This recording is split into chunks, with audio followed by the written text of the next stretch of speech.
Welcome to our channel. Today we how to save on outdoor furniture with Lowe's step by step clearly. Visit your local Lowe's store or their website. Start by browsing the outdoor furniture section. Take note of the various styles and materials available. Compare prices of different items you're interested in. Check for any ongoing promotions or sales on outdoor furniture. Sign up for Lowe's email newsletter for exclusive discounts. Consider shopping during seasonal sales, like end of summer clearance. Use the Lowe's app to scan items for additional savings or coupons. Look for clearance sections or items with minor imperfections. Consider buying floor models or returns for lower prices. Explore financing options if you plan to make a larger investment.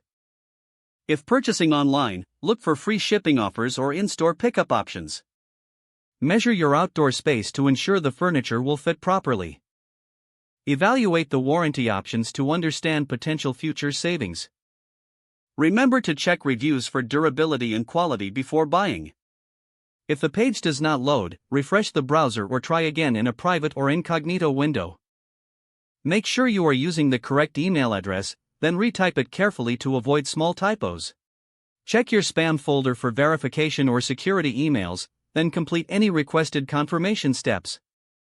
Enable two-factor authentication if available to improve account security, and after signing in, review your profile details so your contact information and settings are accurate and current.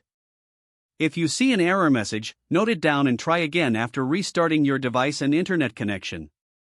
Log out when you finish, especially on shared devices, to keep your account and payment information secure.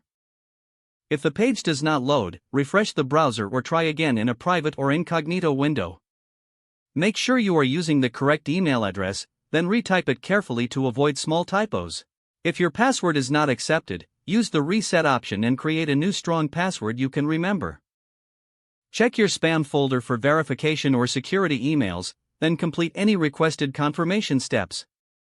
Enable two-factor authentication if available to improve account security and reduce unauthorized access risk. Don't forget to like this video and subscribe to our channel for more step-by-step tech guides.